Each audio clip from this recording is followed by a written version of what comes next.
पंचक्रोशी यात्रा पर विचार प्रस्तुत है। काशी में लोग पंचक्रोशी यात्रा करने आते हैं। जो यहाँ रहने वाले हैं वो भी करते हैं और बाहर से आके भी लोग पंचक्रोशी यात्रा करते हैं, क्योंकि ये मान्यता है कि अन्य क्षेत्र में जो पाप किया गया है वो तीर्थ क्षेत्र में आने पर नष्ट हो जाता है, माने उस पाप का फल नहीं मिलता। किंतु तीर्थ क्षेत्र में जो पाप किए जाते हैं वो तो भोगने होते हैं, लेकिन तीर्थ क्षेत्र में भी जो पाप हैं वो पंचक्रोशी यात्रा में नष्ट हो जाते हैं, ये भी वचन मिलता है। तो इसलिए पंचक्रोशी यात्रा करने के लिए लोग आते हैं। अब यात्रा जो पंचक्रोशी है उसमें वो काशी की परिक्रमा प्राय होती है। तो काशी क्षेत्र क्या है, कहाँ से कहाँ तक है, इसके लिए ये दिया है कि मध्यमेश्वर से लेकर के देहली विनायक तक। मध्यमेश्वर का स्थान दारानगर में है, तो मध्यमेश्वर से लेकर के और देहली विनायक, हाँ, भीमचंडी रामेश्वर के बीच में है वो देहली विनायक। तो मध्यमेश्वर से देहली विनायक तक सूत्र ले करके, माने वहाँ तक अगर सूत्र लगाया जाए, उसको चारों ओर घुमाया जाए, तो वो वो वाराणसी क्षेत्र नहीं, काशी क्षेत्र होता है। क्योंकि 4 क्षेत्र हैं, काशी क्षेत्र, वाराणसी क्षेत्र, अभिमुक्त क्षेत्र और अंतर्गृह। ये 4 प्रकार के क्षेत्र में किए गए पाप जो हैं, उन समस्त पापों के क्षय के लिए पंचक्रोशी यात्रा होती है। ये आगे आपको बताया जाएगा। तो फल उसका ये हुआ, मध्यमेश्वर से लेके जब सूत्र घुमाएंगे तो सीमा क्या बनेगी, तो मध्यमेश्वर से पूर्व 5 कोस, पश्चिम में 5 कोस तथा दक्षिण और उत्तर में भी 5-5 कोस, इस तरह से मिल करके 10 कोस जो है वो मध्यमेश्वर के दोनों ओर, पूर्व पश्चिम और उत्तर दक्षिण में ये आएगा। तो इस तरह से ये वचन आता है। उसमें ये एक वचन मिलता है कि मध्य में, यदि क्षेत्र के मध्य में गंगा मिलती है तो वहाँ गंगा को बाईं ओर करके और प्रदक्षिणा करे। तो गंगा को बाईं ओर करके प्रदक्षिणा करे तो माने ये इधर जब दारानगर से या मध्यमेश्वर से दक्षिण में 5 कोस जाएंगे, तो 5 कोस गंगा तक वो पहुँचने पर लगभग सूर्यटंकेश्वर तक आदमी चला जाएगा। तो वहाँ से मन घूम जाएगा, गंगा बाईं ओर रहेंगे और फिर वो घूम के और उधर निकल जाएगा कर्दमेश्वर की ओर। तो इस तरह से गंगा को बाईं तरफ करके प्रदक्षिणा करनी है, ये वचन मिलता। तो इसलिए तो इस काशी परिक्रमा में जो 1 दिन पहले से सन्नद्ध होना होता है पंचक्रोशी यात्रा के लिए, तो वो जो क्रम है उसमें ये दिया है कि यात्रा के पूर्व दिवस माने जैसे कल से प्रदक्षिणा शुरू करनी है काशी की परिक्रमा, तो उसके 1 दिन पहले सवेरे उठ करके और उत्तर वाहिनी गंगा में स्नान करें। और जो काशी में लोग रहने वाले हैं वो नित्य यात्रा करते हैं, माने उनका नियम है रोज़ के रोज़ देवताओं का दर्शन पूजन का जो तो वो काशी के रहने वाले लोग अपनी नित्य यात्रा कर लेंगे, और जो बाहर से आए हैं उनकी तो नित्य यात्रा है नहीं। लेकिन अब ये क्रम तो सबके लिए है, विशेषतः काशी क्षेत्र में जो रह रहे हैं तो उनके लिए तो ये आवश्यक है कि वो अपना जो नित्य का नियम है उसको करें। तो वहाँ जो है नित्य यात्रा को करने के बाद मुक्ति मंडप में बैठ करके और वहाँ जो है संकल्प लेंगे। संकल्प किस चीज़ का लेंगे? तो उस दिन जो कुछ करना है। मुक्ति मंडप जो है वो यही ज्ञानवापी में ही कहीं स्थित है, ये वर्णन से लगता है। तो वहाँ जा कर के और देश काल आदि का संकीर्तन करके, तो देश काल आदि का संकीर्तन माने जो जहाँ हम हैं, जो काल है, जो संवत्सर है, सूर्य उत्तरायण है, दक्षिणायन है, जो महीना है, जो पक्ष है, तिथि है, ये सब को कहना यही देश काल का संकीर्तन है। और उसके बाद तब वो कहेंगे कि हम काशी, वाराणसी और अभिमुक्त तथा अंतर्गृह इन 4 क्षेत्रों में जो किए गए समस्त पाप हैं उनके क्षय के लिए जो हम पंचक्रोशी यात्रा आरंभ कर रहे हैं, उस पंचकोशी यात्रा जो कल से आरंभ करेंगे उसके अंतर्भूत आज एक दिन पहले क्या करेंगे? तो ढूंढिराज पूजन, अंतर्गृह यात्रा। तो देखिए ढूंढिराज का पूजन होगा और फिर एक दिन पहले अंतर्गृह की यात्रा अंतर्गृही होगी। अंतर्गृही के नाम से आज भी प्रसिद्ध है। तो अंतर्गृह यात्रा करेंगे और फिर वपन होगा, मुंडन होगा और पंचगव्य प्राशनन च करिष्ये। तो ये 4 का संकल्प होगा कि ढूंढिराज पूजन, अंतर्गृह यात्रा, वपन और पंचगव्य का प्राशन करेंगे। ये कह के ये संकल्प के बाद, ये आज के लिए संकल्प है, एक दिन पहले के लिए, और दूसरे दिन जो है जब यात्रा शुरू करेंगे उसके पहले फिर वो संकल्प होगा बृहत जो पंचक्रोशी यात्रा के लिए है। तो ये संकल्प करके उसके बाद ढूंढिराज का पंचोपचार से पूजन करेंगे और पूजन करके और उसके बाद अंतर्गृह यात्रा करेंगे। अंतर्गृह यात्रा करके और फिर वपन करेंगे, माने मुंडन। तो मुंडन हो जाएगा, फिर ज्ञानवापी में स्नान करेंगे, ये दिया। तो ज्ञानवापी में स्नान करेंगे। तो अब देखिए काशी निवासियों के लिए या जो लोग काशी के पंचक्रोश परिक्रमा करते हैं उनके लिए ज्ञानवापी में स्नान आवश्यक है। और जब से ज्ञानवापी का मंदिर बाधित हुआ, तब से वहाँ का स्नान तो बंद हो गया। तो इसलिए ये बहुत बड़ा आघात था हिंदू धर्म के ऊपर, तो क्योंकि वो तो नहीं हो पा रहा है। तो ज्ञानवापी में स्नान करें और उसके बाद लिखा है कि उसके बाद वहीं पर पंचगव्य का प्राशन करेंगे। तो पंचगव्य का प्राशन करके, पंचगव्य का प्राशन माने खाना, तो उसको प्राशन कर लेंगे। अब उस दिन का एक दिन पहले का काम तो पूरा हो गया।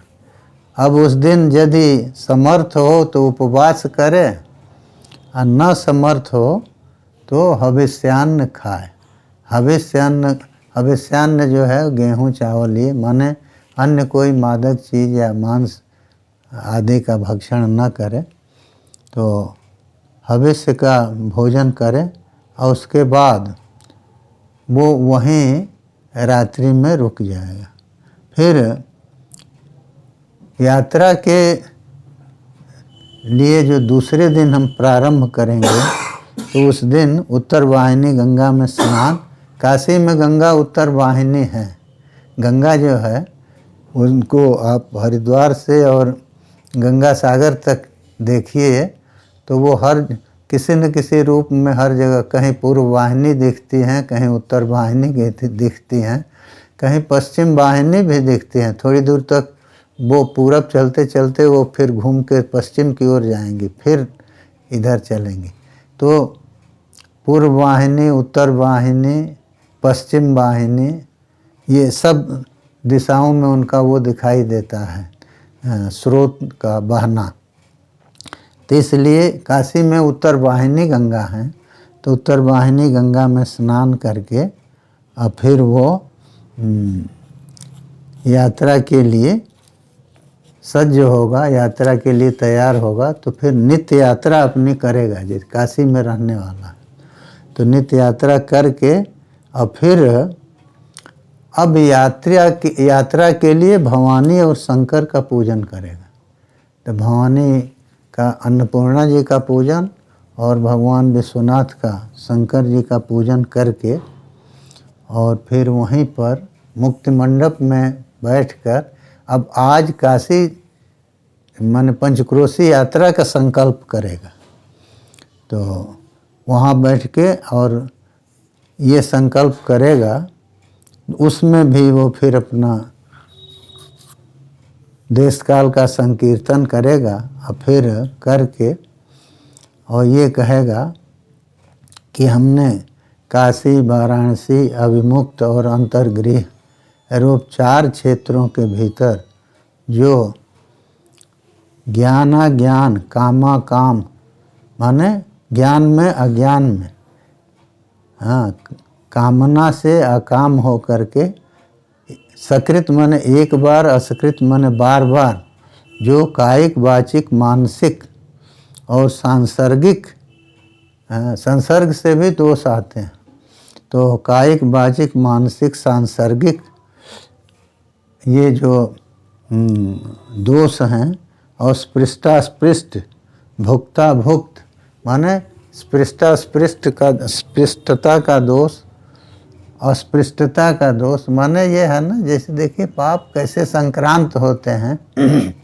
अब जैसे दिया है कि सन्यासी का दर्शन हो गया, दिखाई पड़े तो हमको उनको नमस्कार अगर हम नहीं करते हैं तो 24 घंटे अपवित्र हो जाते हैं। तो इसलिए कुछ लोग कुछ स्पृश्य हैं, कुछ अस्पृश्य हैं।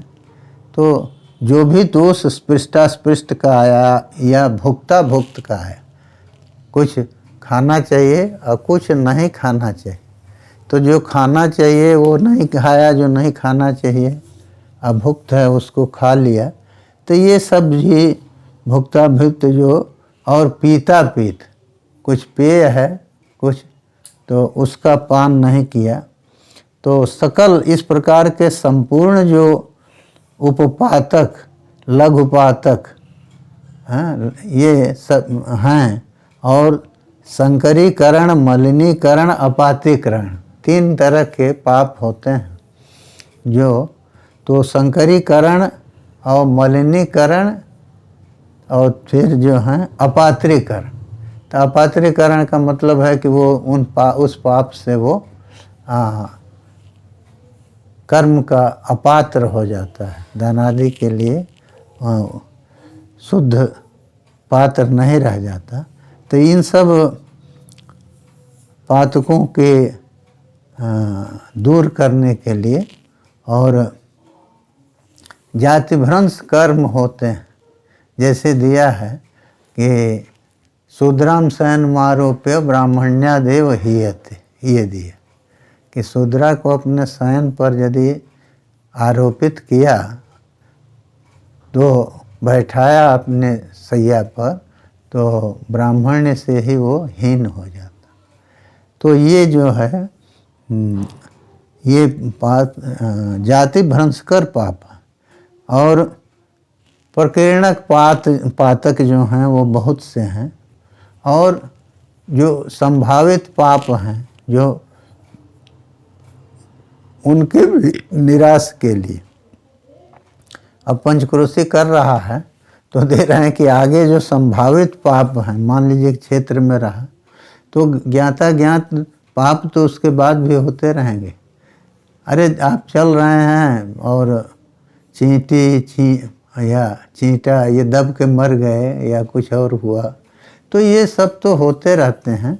तो कहते हैं कि संभावित जो पाप हैं उनके निराश के लिए हम ये पंचक्रोश की यात्रा कर रहे हैं, ये संकल्प करेंगे। और फिर ये संकल्प करके, तो संकल्प में ये दिया है कि वो प्रतिज्ञा कैसी है, तो वो उसका संकल्प भी, उसका आकार दिया है कि हम पंचक्रोशात्मक ये परिक्रमा जो की जाती है काशी की, किस लिए, तो पंचक्रोशात्मक भगवान शिव के लिंग का, लिंग की परिक्रमा होती है। ये जो काशी क्षेत्र है, तो ये है क्या, तो ये ज्योतिर्लिंग कहते हैं ना, ये ज्योतिर्लिंग है। जैसे वो 12 ज्योतिर्लिंग की प्रसिद्धि है, तो ये वाराणसी में वाराणस्यांत विश्वेशम, भगवान विश्वेश जो हैं ये ज्योतिर्लिंग हैं। तो ज्योतिर्लिंग का मतलब क्या है कि ज्योति जो है वो लिंग है, ज्योति ही लिंग है। लिंग माने लीनम प्रच्छन्नम गमयत जत लिंगम, छिपे हुए को जो बताए वो लिंग है। तो छिपे हुए को बताए माने वो जो सर्वाधार और सर्वस्वरूप जो भगवान हैं, जो कि निर्विकार निर्गुण ब्रह्म हैं, उनको वो सूचित करता है, वो ज्योतिर्लिंग, वो ज्योतिर्लिंग है। माने वो ये बताता है कि उनसे वो मिलाने का रास्ता। तो उस ज्योति को ही, ज्योति जो है वो लिंग है। और इसीलिए दिया है कि आत्म ज्योति जो है, आत्मा शब्द को भी ज्योति शब्द से कहा है। ज्योति जो है वो प्रकाश करती है, और तो वो आत्मा जो है उसको भी दिया ना, श्रुति कहती है तस्य भाषा सर्वमिदं विभाति। उसी की दीप्ति से, उसी की भा से, उसी के प्रकाश से ये सब कुछ प्रकाशित होता, और उसको किसी के बताने की ज़रूरत नहीं है, इसलिए कि वो सबको तो बताता है, उसको जानने, वो स्वयं सिद्ध है, उसको हम स्वयं जानते रहें। स्वयं जानने का मतलब क्या है कि हमको सबके बारे में संदेह होता है, लेकिन अपने बारे में, अपने स्वरूप के बारे में संदेह नहीं होता। हम कहीं भी रहें, ये नहीं होता कि हम हैं या नहीं हैं। तो इसलिए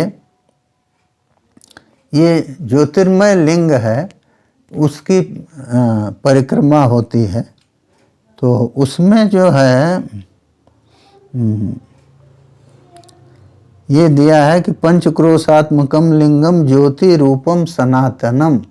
पंचक्रोशात्मक लिंग है, ज्योति रूप है, वो सनातन है, माने हमेशा रहता है। और वो भवानी शंकराभ्यां च लक्ष्मी श्रीस विराजितम, भवानी शंकर और लक्ष्मी और भगवान विष्णु, इनसे वो विशेष रूप से सुशोभित हो रहे हैं। ढूंढराज आदि गणपति, वो आता है कि लिंग के एक और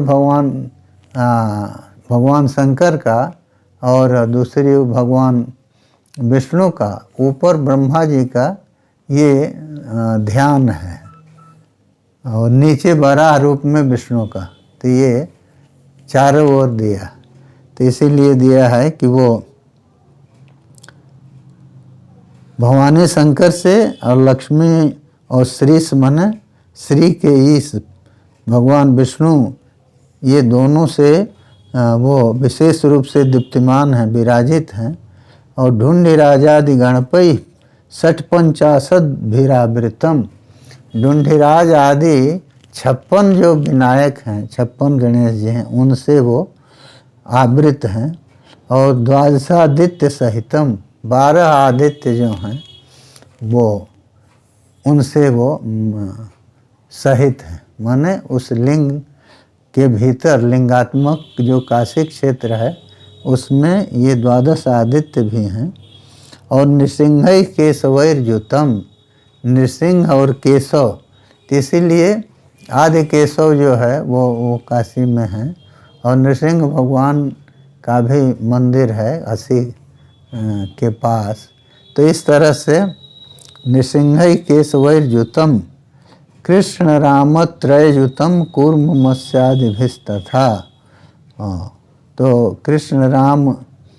कृष्ण और तीनों राम माने परशुराम, बलराम और भगवान राम, ये तीनों राम से युक्त हैं।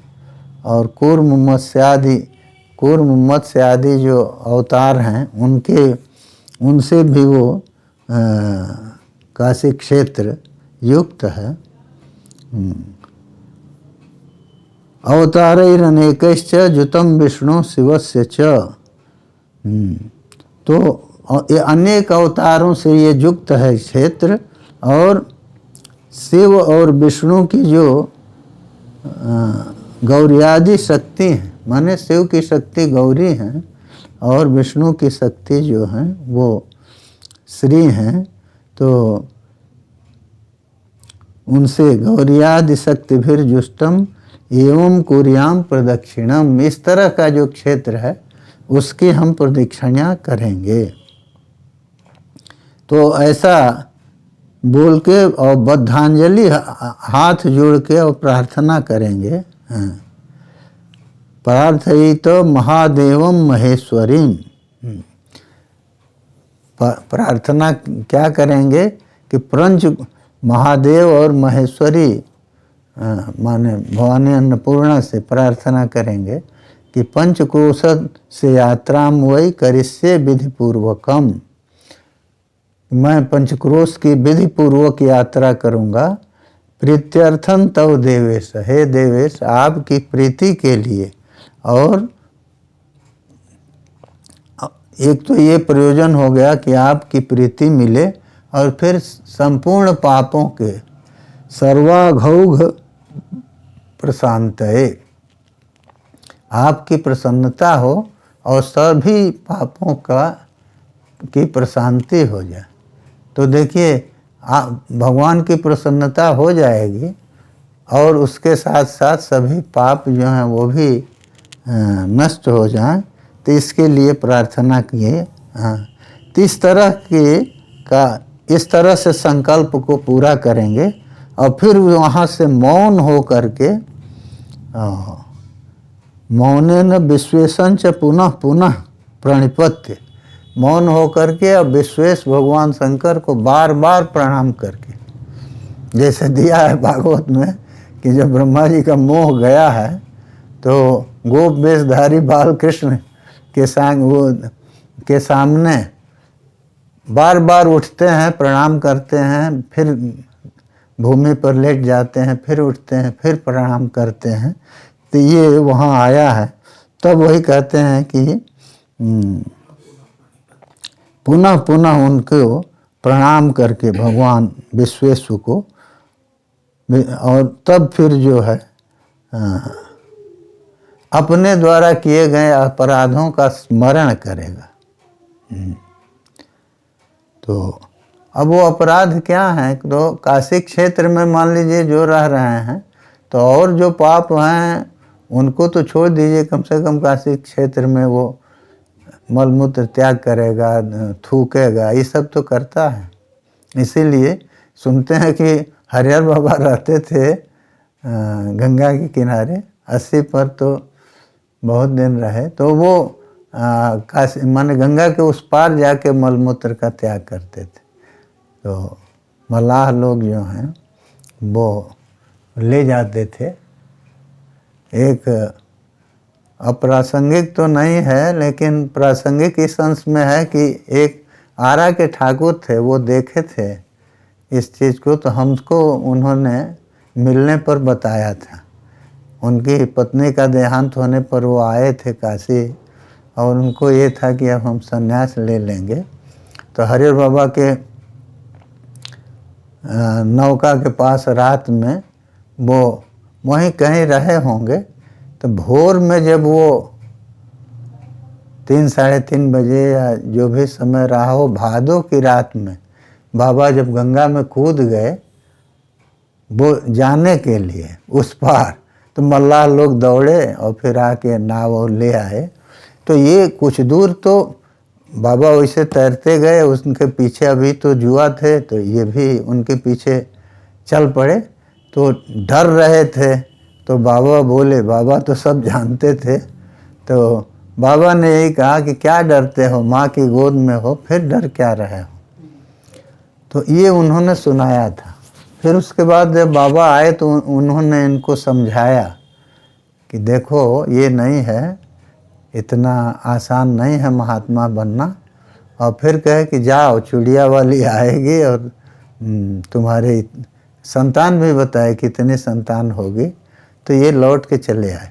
तो बाबा काशी क्षेत्र में मलमूत्र का त्याग नहीं करते थे, ये हमको उन्हीं से मालूम हुआ, उन्होंने ये हमको बताया था।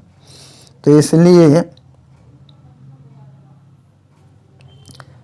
ये हमने इसको प्रमाण के रूप में प्रस्तुत किया। फिर दिया है कि देव विश्वनाथ की प्रार्थना में कहे कि हम पंचक्रोश की प्रदक्षिणा करेंगे, आप आज्ञा दीजिए हे महादेव, क्योंकि आपकी आज्ञा हम चाहते हैं कि इस यात्रा से संपूर्ण पाप जो हैं वो दूर हो जाए। तो ये करके अपने अपराधों का स्मरण करेगा और करके और फिर इतने नहीं किया, तो कहा कि काशी में हमने निष्ठिवन आदि तो किया, और हमने जहाँ भी चरण रखा काशी में, वो सदा लिंग जो आपके हैं उन्हीं के ऊपर रखा। क्योंकि वो जो कहते हैं ना कि काशी में कण कण में शंकर हैं, तो कण कण में शंकर हैं, तो आप पैर कहाँ रखें, जहाँ भी रखेंगे वहाँ वो तो हर जगह शंकर हैं। तो इसीलिए वो कहते हैं कि ये स्मरण करेगा कि प्रभु हमने जहाँ भी पाद निक्षेप किया है वो संपूर्ण स्थल जो हैं वो आपके लिंग में ही समाहित हैं। संपूर्ण जगह हम आपके लिंगों पर ही वो किए हैं, पाद निक्षेप किए हैं, चले हैं।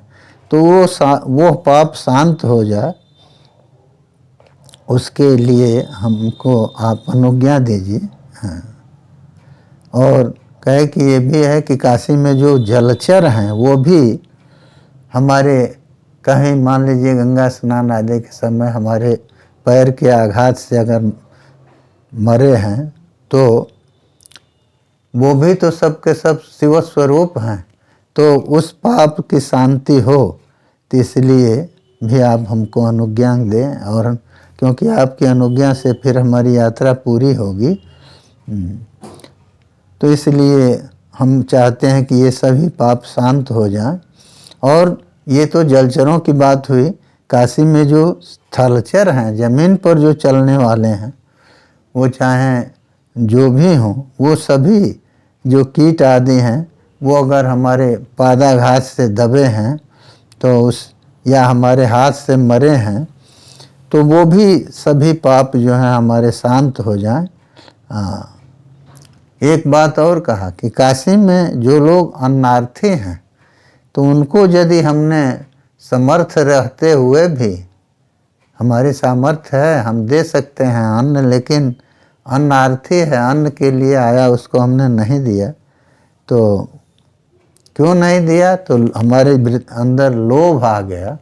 तो लोभ के होने से हमने अगर नहीं दिया तो वो पाप हुआ, तो वो भी हमारा पाप जो है वो शांत हो जाए।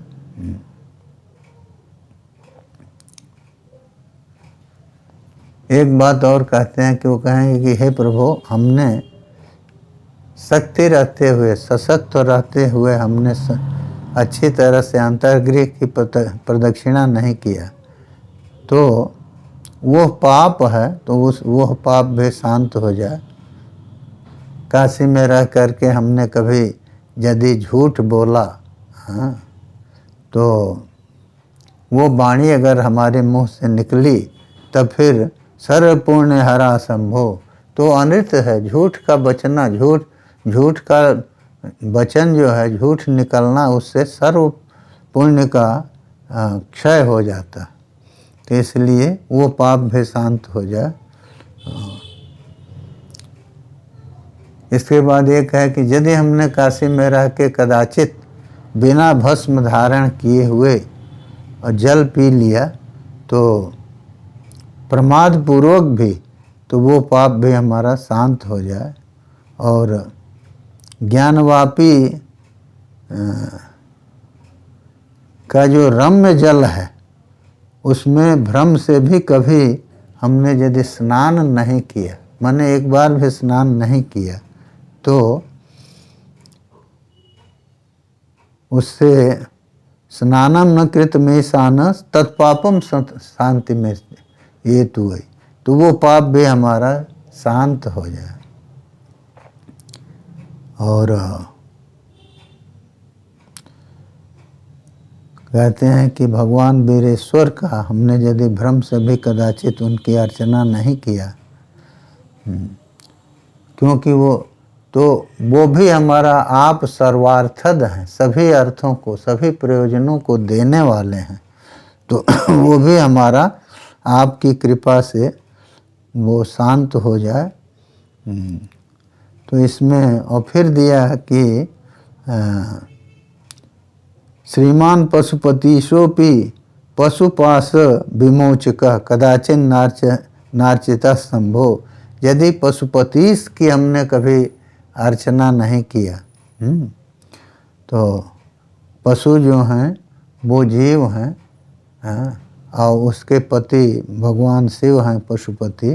तो कहे कि यदि भगवान श्री पशुपति का हमने की आराधना नहीं किया, क्योंकि वही तो पशुपाश के विमोचक हैं, जीवत्व को हमको जीव से शिव बनाने वाले वही हैं।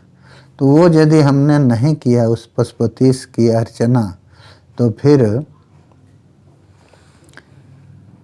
हे शंभो वो भी पाप हमारा शांत हो जाए। शंभो से संबोधन इसलिए कर रहे हैं कि संभवत यस्मात् सम कल्याणम सुखम भवति। भगवान शंभो की आराधना से, उनके स्मरण से सुख होता, तो इसलिए ये कहा। और फिर दिए कि प्रचंड विघ्न संहर्ता वक्रतुंडेश्वरोमय कदाचिन नार्चिता शंभो तत्पापम समयंतु में। कहा कि हमने प्रचंड विघ्न का हरण करने वाले वक्रतुंडेश्वर की भगवान गणेश की आराधना हमने नहीं किया, तो वो उससे पाप हुआ, वो पाप भी हमारा शांत हो जाए। और शिव गंगा जले स्नानम कदाचिन न कृतम मया आलस्य न विरूपाक्ष तत्पापम समयन। कह रहे हैं कि जो शिव गंगा जल है, माने शिव शुभ को देने वाला जो गंगा जल है, उसमें या सर्वदा शिव से संबद्ध जो गंगा जल है, क्योंकि भगवान शंकर के सिर पर गंगा जी हैं, तो उस जल में हमने जब कभी स्नान नहीं किया, तो फिर आलस्य से ऐसा नहीं किया, तो हे विरूपाक्ष वो पाप भी हमारा समन हो जाए। और कहे कि ओंकारेश्वर का जो महालिंग है, उसको भ्रांति में भी हमने कभी उनकी अर्चना नहीं किया, तो वो पाप है और उस पाप का भी समन हो जाए। केदारेश्वर को प्राप्त करके अब उनकी आराधना हमने नहीं किया वहाँ रह के भी, तो हे विश्वेश वो हमारा पाप उसका भी समन हो जाए। तो इस तरह से कह के और कह रहे हैं कि अपराधों का स्मरण करते हुए ज्ञानवापी में स्नान करे। तो स्नान करके और फिर विश्वेश्वर की पूजा करके और फिर आगे की बात हम शुरू करेंगे अगले व्याख्यान में। तो इसके बाद क्या क्रम जो है वो आगे देंगे। बस यहीं आज इसको विराम दें।